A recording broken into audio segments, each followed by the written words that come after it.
Bem-vindos ao canal Tudo a Ver. No vídeo de hoje vamos explorar as maravilhas do mundo antigo. Durante a antiguidade, as pessoas ficavam maravilhadas com as grandes obras arquitetônicas e monumentais que eram construídas. Muitas delas foram destruídas ou desapareceram, mas algumas sobreviveram e são consideradas as 7 maravilhas do mundo antigo. Vamos conhecê-las.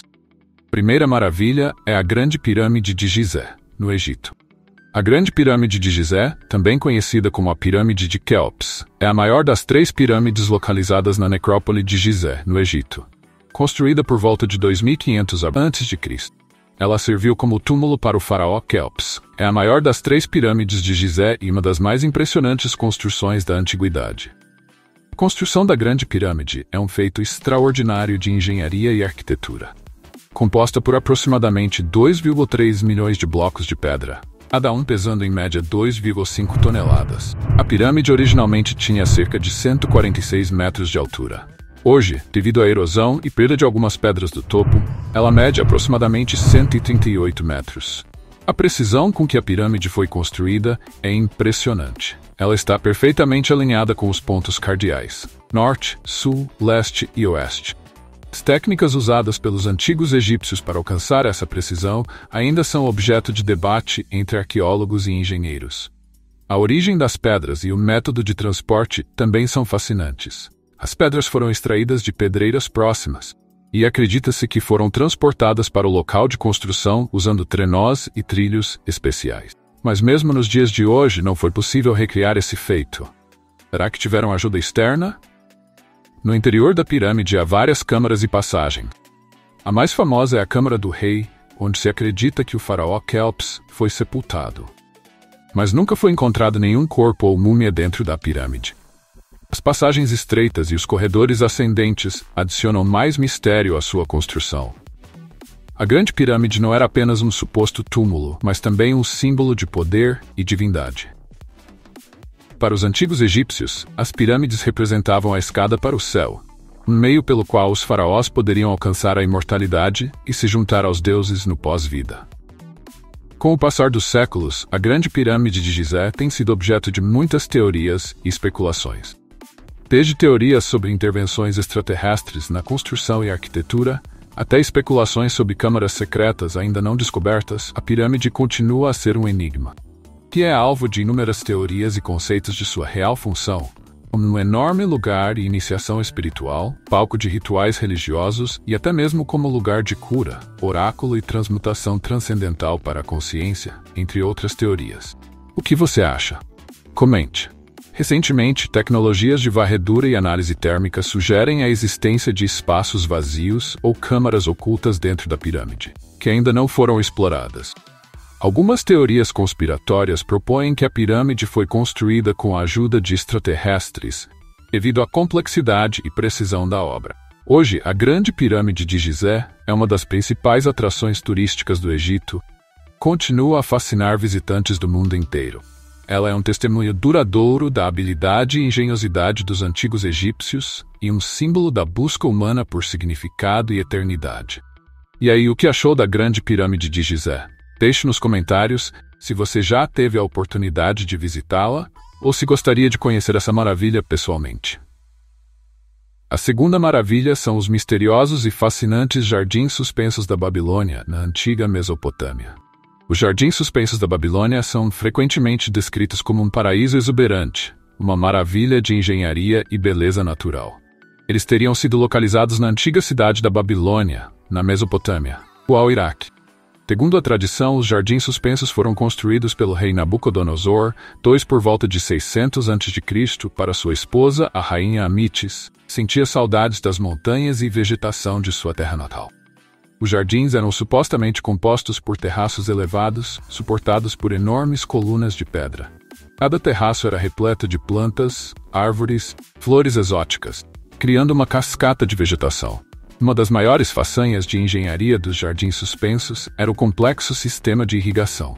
Os antigos babilônios teriam desenvolvido um método para levar a água do rio Eufrates até os terraços elevados, possivelmente usando uma combinação de bombas, parafusos de Arquimedes e aquedutos. As descrições dos jardins variam, mas acredita-se que eles eram grandes o suficiente para criar uma impressão duradoura em qualquer visitante. Os terraços seriam altos o suficiente para serem visíveis de longe, cobrindo uma área significativa. Um dos grandes mistérios dos jardins suspensos da Babilônia é se eles realmente existiram ou se são apenas uma lenda. Até hoje, não há evidências arqueológicas definitivas que comprovem sua existência. Apesar de extensas escavações na área da antiga Babilônia, nenhum vestígio dos jardins suspensos foi encontrado. Isso levou alguns historiadores a questionar se os jardins realmente existiram ou se foram uma criação da imaginação dos escritores antigos. A maior parte do que sabemos sobre os jardins suspensos vem de relatos de historiadores gregos e romanos, como Estrabão e Diodoro Sículo, que escreveram sobre os jardins séculos após o suposto período de sua construção. Existem várias teorias sobre os jardins suspensos. Algumas sugerem que eles podem ter sido localizados em outra parte da Mesopotâmia, enquanto outras propõem que os jardins eram na verdade uma série de terraços ajardinados dentro da própria cidade da Babilônia. Uma teoria sugere que os jardins suspensos estavam na cidade de Nínive, capital do Império Assírio, e não na Babilônia. Esta teoria é baseada em descrições de jardins semelhantes na região e na falta de evidências em Babilônia. Outra teoria é que os relatos dos jardins suspensos podem ter sido inspirados por outras construções grandiosas da época, como os zigurates, que eram enormes templos em forma de pirâmide escalonada. Apesar da incerteza sobre sua existência, os jardins suspensos da Babilônia continuam a capturar a imaginação das pessoas ao redor do mundo. Eles simbolizam o desejo humano de criar beleza e harmonia com a natureza, mesmo em ambientes desafiadores. E aí, você acredita que os jardins suspensos da Babilônia realmente existiram ou são apenas uma lenda fascinante? Deixe nos comentários a sua opinião. A terceira maravilha é o Templo de Ártemis em Éfeso, na Turquia. Prepare-se para conhecer a história, a arquitetura e o legado deste impressionante monumento dedicado à deusa da caça. O Templo de Ártemis, também conhecido como Artemision, foi um dos maiores e mais importantes templos do mundo antigo. Dedicado a Ártemis, a deusa grega da caça, da natureza e da fertilidade, o templo foi uma verdadeira obra-prima da arquitetura e engenharia.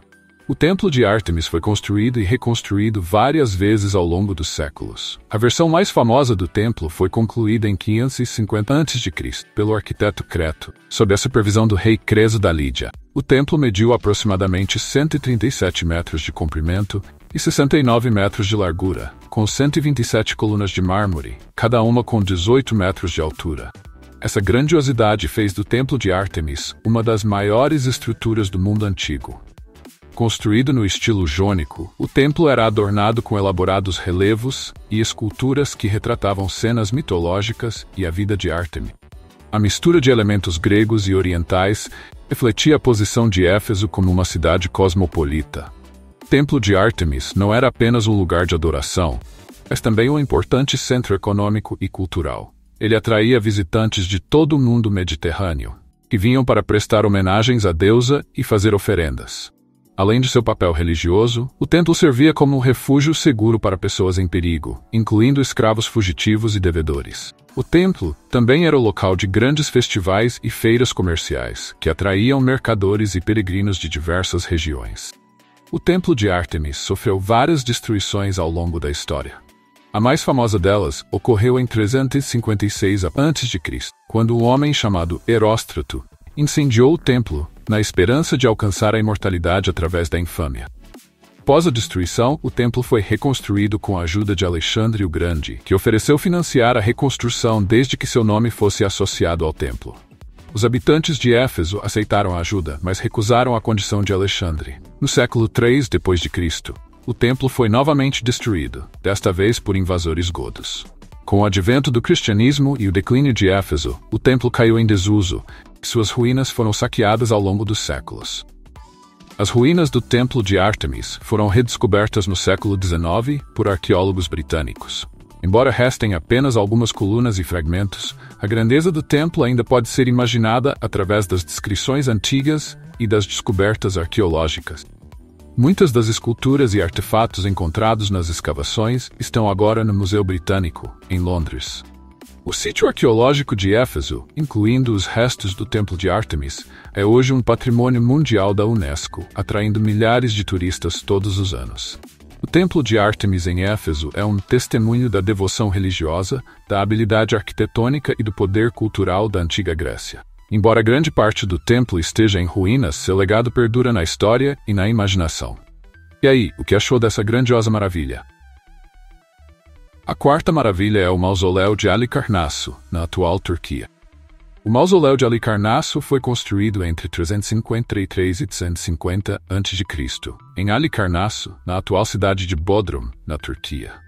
Este monumental túmulo foi erguido em honra ao sátrapa Mausolo, governante da província persa de Cária, e sua esposa e irmã Artemisia Guz. A construção do mausoléu foi uma combinação das melhores práticas arquitetônicas gregas, egípcias e lídias, resultando em uma das mais grandiosas construções funerárias da antiguidade. O mausoléu de Halicarnasso tinha aproximadamente 45 metros de altura e era composto por 3 partes principais: uma base retangular, uma colunata jônica e um telhado em forma de pirâmide escalonada. O mausoléu era adornado com elaboradas esculturas e relevos, criados por 4 dos mais renomados escultores gregos da época: Escopas, Iáxis, Timóteo e Leucarés. As esculturas retratavam cenas de batalhas, divindades e figuras mitológicas. No topo do telhado piramidal, havia uma enorme estátua de uma carruagem puxada por 4 cavalos, onde se acredita que estavam representados Mausolo e Artemisia. O mausoléu de Halicarnasso não era apenas um túmulo, mas também um símbolo do poder e da riqueza de Mausolo e Artemisia. Ele serviu como uma declaração de status e um testemunho da habilidade arquitetônica e artística da época. O termo mausoléu tornou-se sinônimo de grandes túmulos monumentais, derivado diretamente do nome de Mausolo, destacando a influência duradoura desta construção. Artemisia II, que supervisionou a construção após a morte de Mausolo, fez questão de criar um monumento que imortalizasse a memória de seu marido e irmão, refletindo a devoção e o respeito que tinha por ele. O mausoléu de Halicarnasso sofreu várias destruições ao longo dos séculos, principalmente devido a terremotos. Eventualmente, o mausoléu foi reduzido a ruínas e suas pedras foram reutilizadas em outras construções. Entre os séculos II e V, uma série de terremotos destruiu grande parte do mausoléu. No século V, os cavaleiros de São João reutilizaram os blocos de mármore do mausoléu para fortificar o castelo de Bodrum.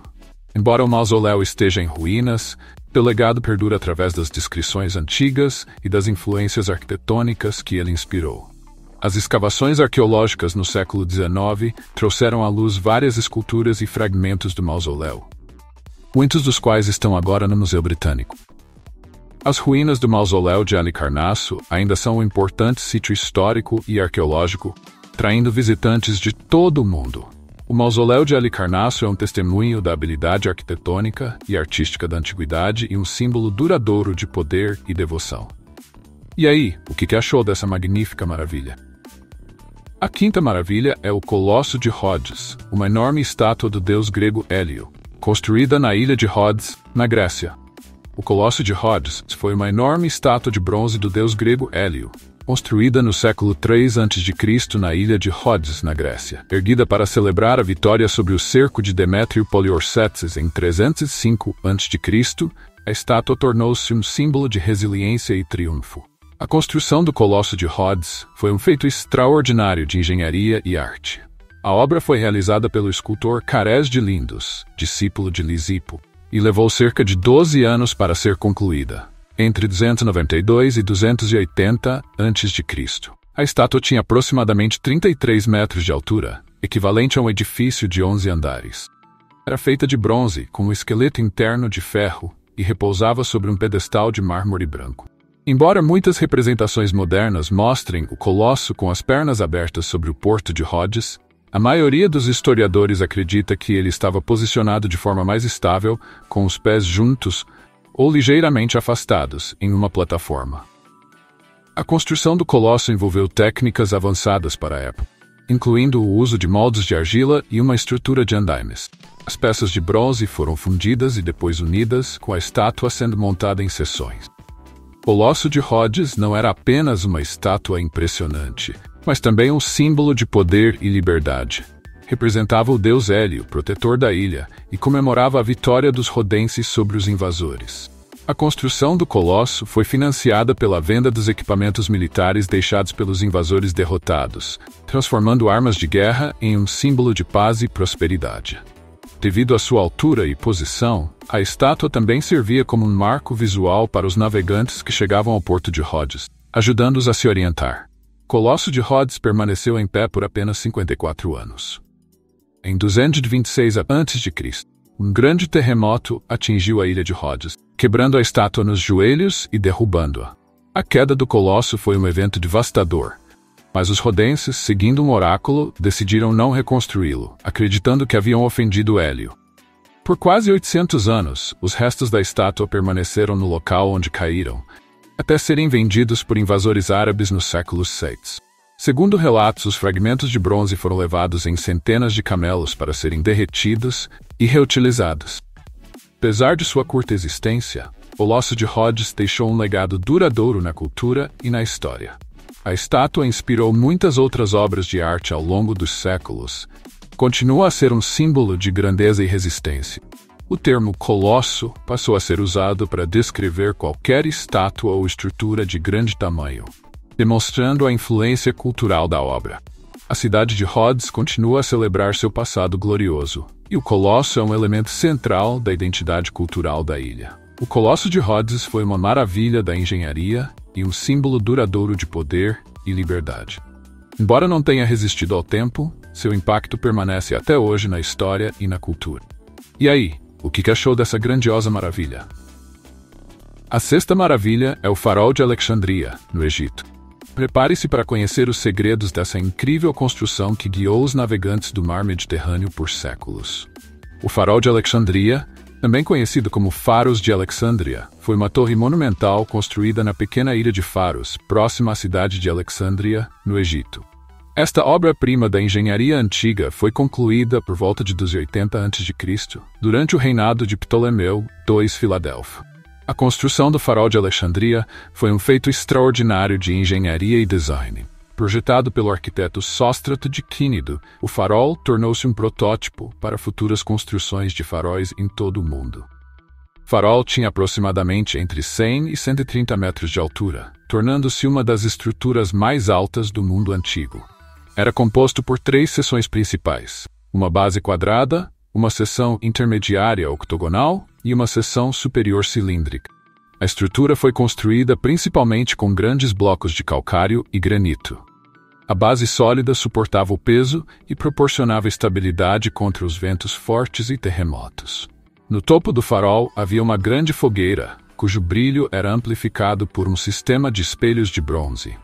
Esses espelhos refletiam a luz durante a noite e o dia, permitindo que o farol fosse visto a grandes distâncias no mar.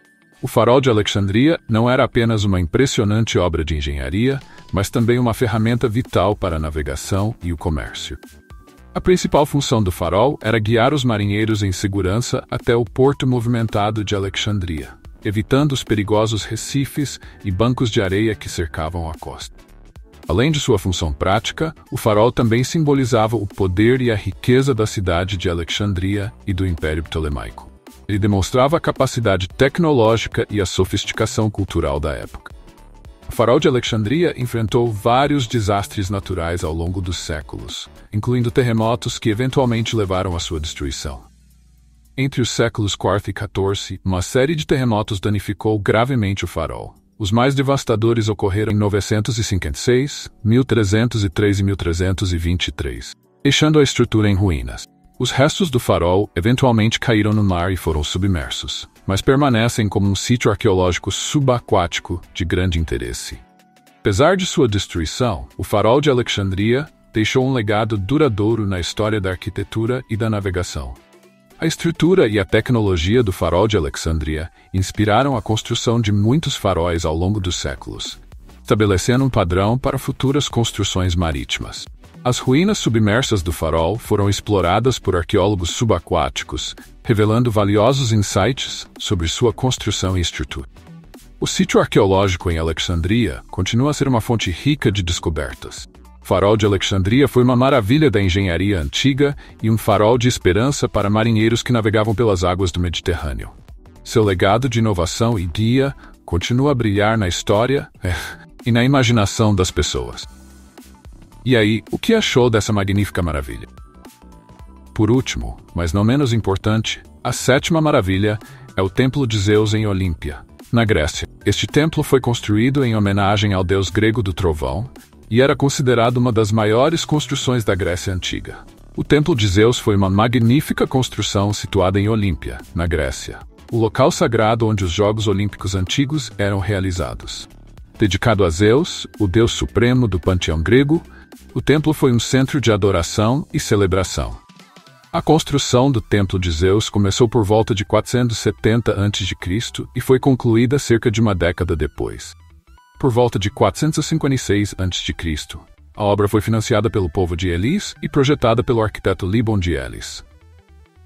O templo era um edifício dórico monumental, medindo aproximadamente 64 metros de comprimento, 27 metros de largura e 20 metros de altura. Possuía uma colunata externa com 34 colunas dóricas, cada uma com cerca de 10 metros de altura. O templo foi construído principalmente com calcário local, revestido com estuque branco para imitar o mármore. As esculturas decorativas eram feitas de mármore do Pentélico. Os frontões do templo eram adornados com esculturas que representavam mitos gregos, incluindo a batalha entre os Lapitas e os Centauros e as 12 façanhas de Hércules. Essas esculturas foram obras do famoso escultor Fídias. A principal atração do Templo de Zeus era a colossal estátua de Zeus, esculpida por Fídias, que se tornou uma das 7 maravilhas do mundo antigo. A estátua de Zeus tinha cerca de 12 metros de altura e ocupava quase toda a largura do naos, cela, do templo. A estátua foi feita de uma combinação de marfim e ouro. Zeus estava sentado em um trono de madeira decorado com ébano, marfim, ouro e pedras preciosas. Ele segurava uma estátua de Nike, a deusa da vitória, na mão direita e um cetro com uma águia na mão esquerda. A imponência e o detalhamento da estátua criavam uma sensação de presença divina, reforçando o poder e a majestade de Zeus. O Templo de Zeus não era apenas um centro de adoração, mas também um símbolo de poder religioso e cultural. O templo servia como o principal santuário de Zeus em Olímpia, onde rituais e sacrifícios eram realizados em honra ao deus. Olímpia era o local dos Jogos Olímpicos, que eram realizados em homenagem a Zeus. Durante os Jogos, os atletas e espectadores vinham de todas as partes da Grécia para competir e celebrar. O templo e os Jogos promoviam a unidade entre as cidades-estado gregas, que se reuniam em Olímpia para celebrar a religião e a cultura grega. Com o advento do cristianismo e as invasões bárbaras, o Templo de Zeus entrou em declínio. Durante o período cristão, o templo foi fechado e muitas de suas decorações foram saqueadas ou destruídas. Eventualmente, um terremoto no século V d.C. causou danos significativos à estrutura, levando ao seu abandono. As ruínas do Templo de Zeus foram redescobertas e escavadas no século XIX por arqueólogos alemães. Hoje, o sítio arqueológico de Olímpia é um patrimônio mundial da Unesco e um importante destino turístico. O Templo de Zeus em Olímpia foi uma obra-prima da arquitetura e um símbolo da devoção dos antigos gregos ao seu Deus supremo. Sua grandiosidade e a magnífica estátua de Zeus continuam a inspirar e fascinar pessoas ao redor do mundo. E aí, o que achou dessa grandiosa maravilha? Deixe nos comentários a sua opinião e não se esqueça de curtir o vídeo, se inscrever no canal e ativar o sininho para mais conteúdos incríveis. Até a próxima no canal Tudo a Ver.